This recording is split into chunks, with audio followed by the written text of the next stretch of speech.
குக்கிங்கில் என்ன பார்க்க போகிறோன்னா ஈஸியாக செய்கிற அப்பம். வாங்க எப்படி செய்கிறதுன்னு பார்க்கலாம். ஒரு கப்பு ரவை எடுத்துருக்கேன். இதை ஒரு மிக்சி ஜாரில் சேர்த்துங்க. ரவை கொஞ்சம் குறன்னு இருக்கிறதுனால நம்ம அதை மிக்சியில் ஒரு அடி அடிச்சுட்டு வந்துடலாம். அது கூடவே ஒரு 2-3 ஏலக்காய் போடுறேன். ஏலக்காய் பொடி இருக்கவங்க பொடியே சேர்த்துக்கலாம். மறைச்சிட்டு வந்த ரவையை இந்த ஒரு பாத்திரத்தில் மாற்றிக்கலாம். இது கூட ஒரு கப்பு மைதா சேர்த்துக்கலாம். இந்த ஸ்நாக்ஸ் ஈஸியாக சீக்கிரம் செஞ்சிடலாம். சாயங்காலத்தில் குழந்தைங்க ஸ்கூல் விட்டு வர நேரம் தான், ஒரு 10 நிமிஷத்தில் செஞ்சு முடிச்சிடலாம். கொஞ்சமாக உப்பு சேர்த்துக்கலாம். இது கூடவே ஒரு சிட்டி அளவு சோடா உப்பு சேர்த்துக்கலாம். அப்போ தான் இது நல்லா உப்பி வரும் நம்ம போட்டு எடுக்கிறப்போ. இது எல்லாத்தையும் நம்ம கலந்து வச்சுட்டு ஒரு 1/2 ஸ்பூன் அளவு நெய் சேர்த்துக்கலாம். ஒரு கைப்பிடி அளவு தேங்காய் எடுத்து இந்த நெய்யில் வறுத்துக்கலாம். தேங்காய் பொடியில் இந்த அப்பம் இன்னும் நல்லா டேஸ்ட்டாக இருக்கும்.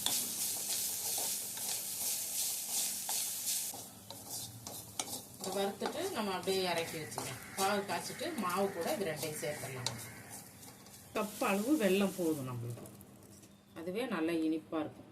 அதை நம்ம இந்த பாத்திரத்தில் போட்டு கொஞ்சமாக தண்ணி ஊற்றி பாக காய்ச்சி வடிகட்டிக்கலாம். பாகாக வேணால் இந்த குப்பையெல்லாம் போகிறதுக்காக தான் கொஞ்சமாக தண்ணி ஊற்றிக்கலாம். அதை அப்படியே கரைச்சி விட்டுக்கலாம். அப்படியே கரையட்டும். பாகை இந்த மாவில் வடிகட்டிக்கணும்.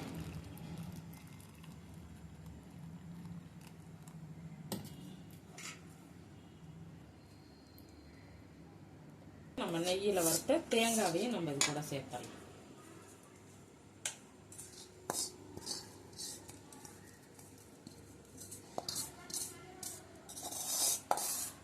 இப்போ எல்லாத்தையும் சேர்த்து நல்லா நம்ம இதை கரைச்சி வச்சுக்கலாம். டேஸ்ட் அருமையாக இருக்கும் அப்படி செய்கிறப்போ. நம்மளுக்கு நல்லா கட்டி இல்லாமல் நம்ம இதை கரைச்சி, இந்த தேங்காய் ஏலக்காய் வாசனைக்கு சூப்பராக இருக்கும். இல்லை கொஞ்சமாக நான் இப்போ தண்ணி சேர்த்துக்கிறேன். கொஞ்சம் நல்லா மாவு பதத்துக்கு வரணும். நம்ம இட்லி மாவு பதத்துக்கு இது வரணும்.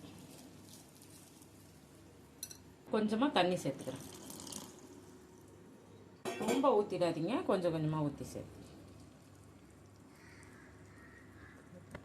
இந்த மாதிரி கலந்துட்டு நம்ம ஒரு தட்டு போட்டு ஒரு 10 நிமிஷம் மூடி வச்சிடலாம். இப்போது நம்ம கலந்து வச்ச மாவை கொஞ்சம் கொஞ்சமாக எண்ணெயில் சேர்த்துக்கலாம். உங்களுக்கு என்ன சைஸ் வேணுமோ அதுமாரி ஊற்றிங்க. சின்னதாக வேணாலும் சின்னதாக ஊற்றிங்க, பெருசாக வேணாலும் பெருசாக ஊற்றிங்க. எண்ணெய்னா நல்லா காயட்டும்.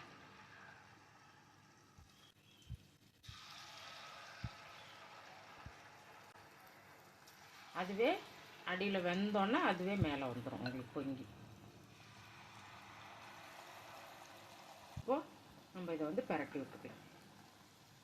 ஒரு கம்பி மாதிரி இருந்தால் வச்சு நீங்கள் பரட்டி விட்டுக்கணும். நல்லாவே உப்பி வந்துடும் மேலே.